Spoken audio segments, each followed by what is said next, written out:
Indonesia menempati peringkat keempat sebagai negara pengakses internet tertinggi di dunia. Menurut data, pengguna internet Indonesia saat ini sudah mencapai 202 juta atau dengan penetrasi mencapai 73%. Artinya, dari total 274 juta populasi di Indonesia, sebesar 73%-nya telah terkoneksi internet. Hal ini cukup membuktikan bahwa masyarakat Indonesia memanfaatkan media internet untuk mengakses informasi. Banyaknya pemberitaan dari berbagai platform media menyebabkan penyaringan mengenai benar tidaknya informasi menjadi sangatlah sulit. Media sosial merupakan salah satu sumber informasi yang dapat dijadikan wadah oleh masyarakat untuk memperoleh informasi serta menghubungkan antara seseorang dengan orang lain yang seringkali dapat membawa dampak negatif bagi penggunanya. Media sosial seperti Facebook, Instagram, WhatsApp, Line membuat kita lebih mudah untuk mendapatkan informasi melalui internet dibandingkan mendapatkan informasi di media cetak. Namun, kemudahan yang kita peroleh ternyata membawa dampak yang serius. Media sosial ternyata menjadi ladangnya hoax. Lalu, apa sih itu hoax? Hoax merupakan berita bohong atau berita yang tidak terverifikasi kebenarannya. Ya bisa dibilang, hoax merupakan informasi yang sesungguhnya tidak benar, tetapi dibuat seolah-olah benar. Faktor terbesar meluasnya hoax yaitu minimnya literasi digital masyarakat.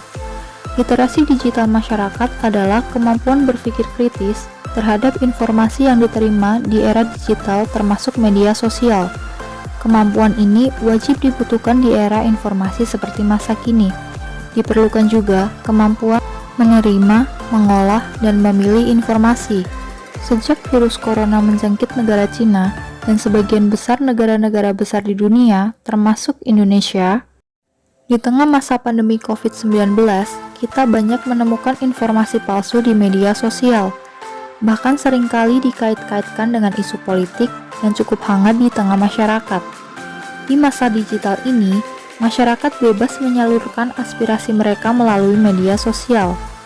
Namun, media sosial juga dapat dijadikan batu loncatan bagi oknum-oknum tertentu yang menyalahgunakan media tersebut untuk menyebarkan hoax. Berikut ini merupakan berita hoax yang beredar di tengah-tengah masyarakat, yang saya ambil beberapa melalui media sosial. 1. Menghirup uap panas bisa membunuh virus corona. 2.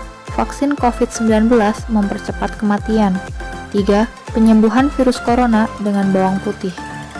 Lalu, bagaimana cara kita untuk bisa melawan dan mengidentifikasi hoax di era pandemi COVID-19 ini? Cobalah untuk bersikap skeptis pada judul artikel. Kenapa kita perlu skeptis?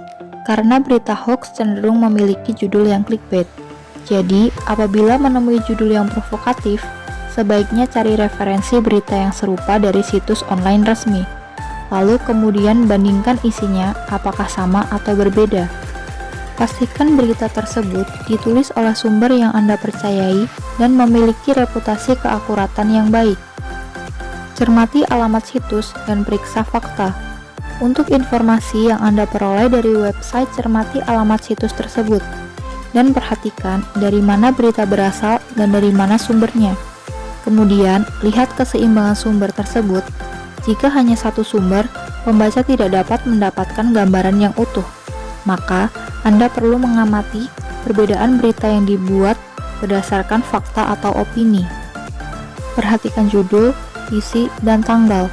Periksa kembali isi informasi secara detail dan jangan terpancing hanya dengan judul, serta periksa tanggal terbitnya berita. Cek gambar dan video. Berita palsu seringkali berisi gambar atau video yang dimanipulasi. Ada kalanya pembuat berita hoax mengedit foto atau video untuk memprovokasi pembaca. Pemerintah dan Dewan Pers, serta polisi memantau berbagai media online pembuat dan penyebar berita hoax. Hoax yang menjadi perhatian serius pejabat hukum, yaitu yang sifatnya berbau politik, seperti memojokkan pemerintah atau mengancam stabilitas negara. Sanksi pidana bagi penyebar hoax. terancam pasal 28 ayat 1 Undang-Undang Nomor 11 Tahun 2008 tentang informasi dan transaksi elektronik. Setiap orang dengan sengaja dan tanpa hak menyebarkan berita bohong dan menyesatkan yang mengakibatkan kerugian konsumen dalam transaksi elektronik dapat diancam pidana berdasarkan pasal 45 ayat 1 Undang-Undang Nomor 19 Tahun 2016 tentang perubahan atas Undang-Undang Nomor 11 Tahun 2008 tentang informasi dan transaksi elektronik, yaitu dipidana dengan pidana penjara paling lama 6 tahun dan atau denda paling banyak 1 miliar. Jadi, apabila Anda menemukan berita atau konten yang bermasalah, jangan takut untuk melaporkan konten yang bermasalah tersebut. Manfaatkan aplikasi seperti Cek Fakta atau aduankonten.id untuk melaporkan konten yang bermasalah. Terima kasih sudah menyimak video saya, semoga bermanfaat.